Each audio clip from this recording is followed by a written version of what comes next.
Norm, let me ask you something. Seriously, what do you do for fun? Like, name one thing you do for fun. For fun? For fun. Like, I'm going to have some fun tonight I've got or today. nothing to do today. Here's what I'm going to do. Is it spend money? It's not Golf. go shopping. You don't decorate the place. What do you do? I guess the only thing I do is I like to read sometimes.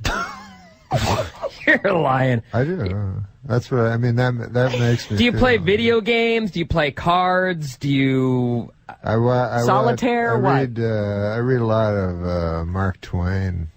There's only so much Mark Twain, and not much actually. Yeah. I'm reading letters from Hawaii now, something I've never read before. But I read like stuff I read a lot of literature. And Do you go to movies? I reread it a lot. No.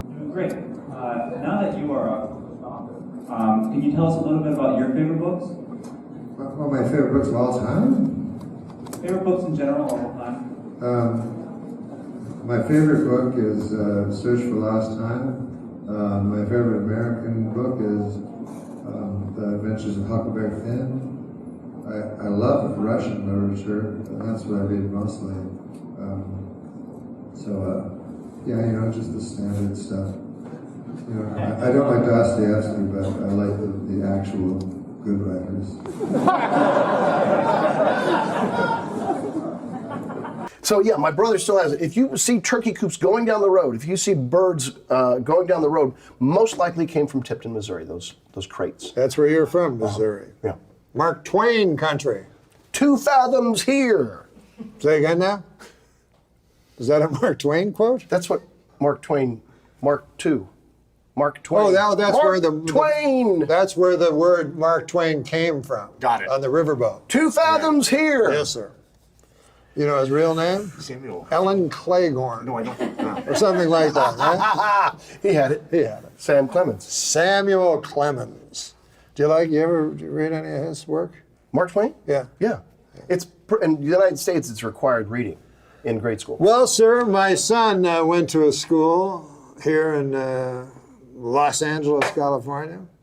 And I don't like when they teach great writers minor work. I have to teach them the best work. Right? Yeah.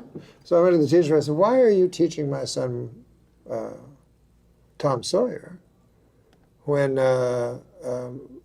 Huckleberry Finn, Life on the Mississippi. The Adventures of Huckleberry Finn, drawing dust on the shelf behind you? Oh, it's because it's racist. Mm-hmm. It's racist. It's the least racist book ever. It's Right. it's anti-racist. Exactly. Goodness gracious, the ignorance of people. Well, what happened to the rest of the story? That was it? She said we can't do that, and that's it? She said the next thing we're going to do is Toni. We're going to study Toni Morrison, and she's rad. Wow. This is a private school that I'm paying a lot of money for. Yeah, I get you. Now listen, Dennis. Have you heard about this Huckleberry Finn thing? I heard something about they wanted to take the N-word out, right? Yeah. Anyways, I wanted to bring it up before I forgot, and then we'll get on to my my project.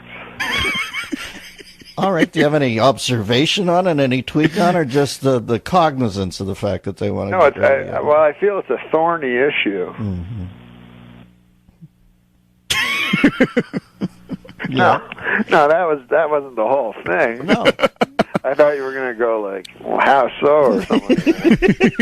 Tell us more, Norm. Why don't you I feel it's a thorny issue. Yeah, I'll tell me you why. too. Why, Norm? Well, you got Mark Twain, and you're talking about,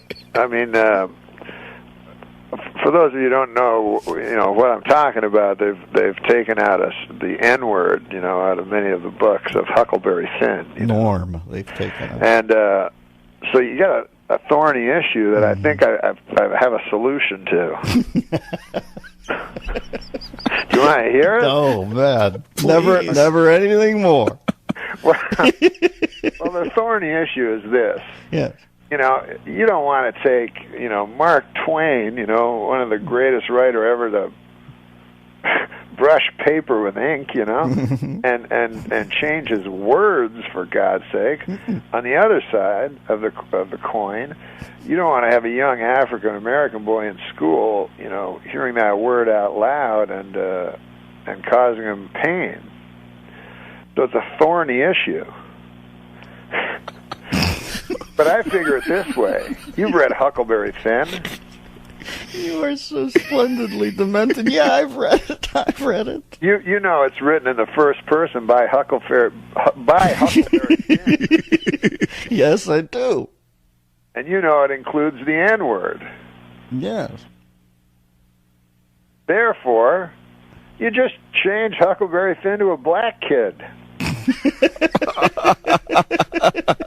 And everything's, it's like a rap song at that point, right? Exactly. Everything's cool.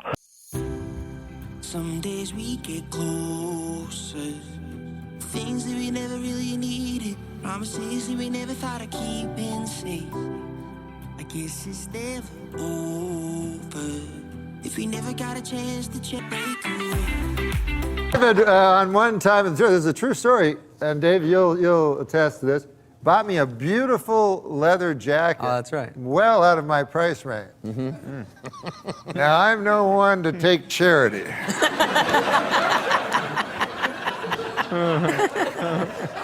You're doing like a Mark Twain one-man show. All alone in the back. He's constantly screwing with you on every level. Right. But his word choice is, he was like Mark Twain.